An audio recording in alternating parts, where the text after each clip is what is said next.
We're going to cross over to Toronto now. We're being joined by Ken Stone. He's with the Hamilton Coalition to Stop the War. Many thanks for joining us here on Press TV, Mr. Stone. Now, it is quite interesting to note that a lot of the allegations and rhetoric surrounding the use of chemical weapons by the Syrian government is quite similar to what we've seen happening in the wake of the Iraq invasion. How do you interpret that? Well, I would say it's a bad case of deja vu.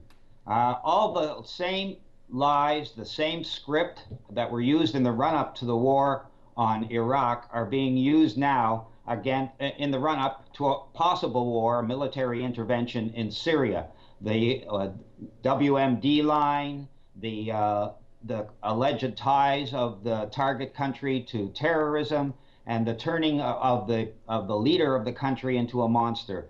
That was done in Saddam Hussein's Iraq, and now it's being done against the regime of Bashar al-Assad in Syria.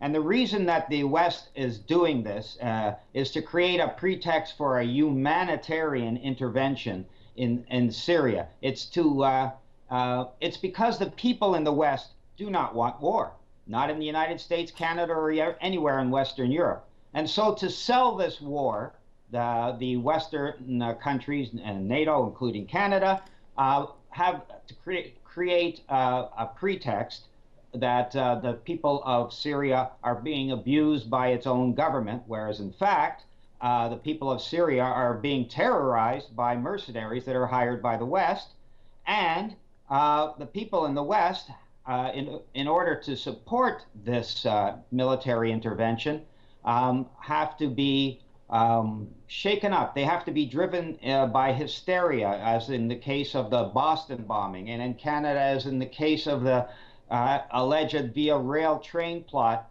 into being scared enough to surrender to their governments the right to make these illegal wars. So I think that it's a very dangerous thing what that's happening about the allegation of weapons of mass destruction being used in Syria, and it's another step on the road to a possible military intervention in Syria. Well, Mr. Stone, the U.S. is taking it a step further. It has said it will launch its own investigation as well, and also cooperate with a UN one. What do you think they're going to find, and how is this investigation going to be carried out to begin with?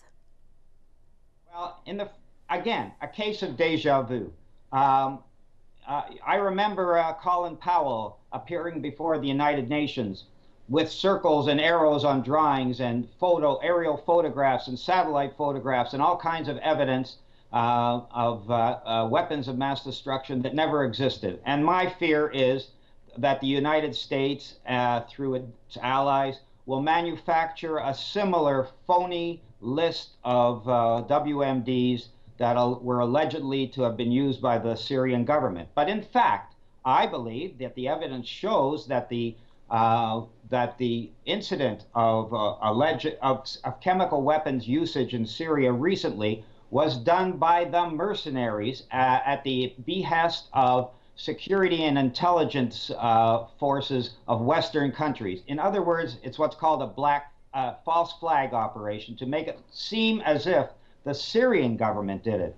And it wouldn't surprise me if there were more such cases coming up in the future, and then, again, a repeat of the Colin Powell facade or charade at some United Nations forum. I think it cannot be trusted, and I think the people of the world need to watch out and oppose any intervention in Syria based on any evidence submitted by the Western powers. It's okay, phony. We're going to have to leave it there. I'm afraid we've run out of time. That was Ken Stone with the Hamilton Coalition to Stop the War, joining us via Skype from Toronto. Many thanks indeed, sir, for your comments here on Press TV.